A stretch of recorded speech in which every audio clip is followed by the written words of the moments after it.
Allons-y. Leçon numéro 1. Ajoutez 30 minutes de sommeil supplémentaire à chacune de vos journées. Prenez-le comme un défi. Essayez de trouver cet espace.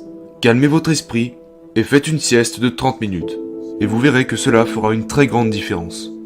Mes habitudes de sommeil étaient pour le moins horribles. J'ai toujours eu du mal à dormir. Je n'arrivais juste pas à faire taire mon cerveau. Quel a été le déclic ? Eh bien, j'ai fait un match avec mon équipe et j'ai joué comme une merde. Et je me suis demandé, mais pourquoi j'ai joué comme une merde ? Genre, je pratique ces mêmes mouvements encore et encore et encore. Et pourtant, je n'ai pas réussi à les exécuter correctement.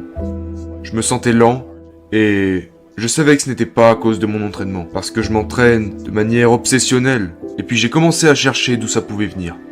C'est à ce moment que je me suis rendu compte que... Hey Kobe, tu n'as plus 21 ans mon pote. C'est peut-être parce que tu dors genre 2 ou 3 heures par nuit. Ça a sûrement quelque chose à voir avec le fait que tu joues comme une merde. Et c'est à ce moment-là que j'ai commencé à évaluer ces choses. Et je dirais que la leçon numéro 2 ne vous prendra que 5 minutes.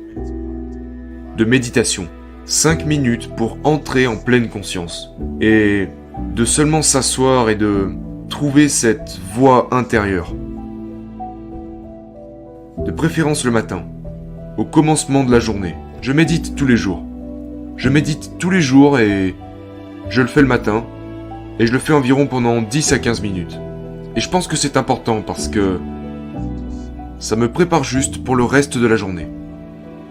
Ça m'aide. C'est comme avoir une encre. Si je ne le fais pas, je subis ma journée, plutôt que de pouvoir la contrôler. Plutôt que pouvoir contrôler et dicter ma journée. Non pas que vous puissiez tirer sur tout ce qui se présente à vous, mais le fait que je sois prêt et paré à tout ce qui pourrait se mettre au travers de ma route. Vous savez, je suis calme, peu importe ce qui peut m'arriver. Je suis en parfait équilibre. Et tout ça provient de cette méditation chaque matin. Pour moi, il s'agit vraiment d'écouter ma voix intérieure. C'est essentiellement ça. Genre, vous vous asseyez en silence et vous laissez juste parler cette voix. Alors vous obtiendrez une chance d'observer le soi intérieur. Et toutes les choses qui peuvent se trouver sous la surface. Qui, si vous ne trouvez pas ce temps pour vous asseoir tranquillement, vous n'y ferez jamais attention. Parce que si vous y réfléchissez, en réalité, nous prêtons attention à tellement de choses qui se passent autour de nous. Nous prenons constamment des photos pour ensuite les poster sur Instagram, ainsi que toutes ces autres choses que nous observons constamment autour de nous. Le problème, c'est qu'on ne prend jamais le temps d'observer ce qui se passe à l'intérieur de nous-mêmes.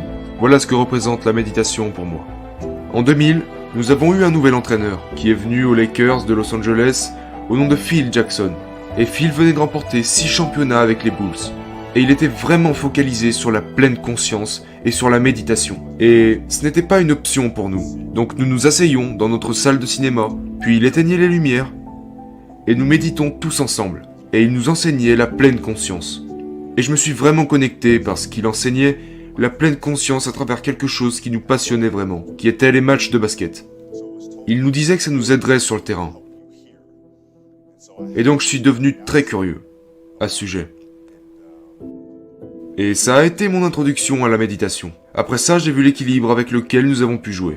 Le fait que nous puissions nous retrouver dans un environnement hostile, avec les fans qui hurlent et tout ça, vous savez, qui n'avait finalement aucun effet sur nous. Parce que nous étions jamais ni trop haut, ni trop bas. Nous étions juste dans le moment. Et nous nous sentions vraiment bien, en sécurité, avec nous-mêmes. C'était mes débuts dans la méditation. J'ai eu cette grande expérience que j'ai vraiment pu rattacher à la méditation à travers cette expérience. En fait, j'étais sur un jet ski, puis je l'ai juste lâché. J'étais dans l'eau et j'ai lâché prise. Je me suis juste laissé emporter par le courant. Et je me suis retrouvé dans un état très méditatif à travers ce moment, parce que je n'essayais pas de contrôler quoi que ce soit. Je n'essayais pas de me diriger sur les vagues ou de dicter mon trajet. Et j'ai ressenti beaucoup de paix ce jour-là.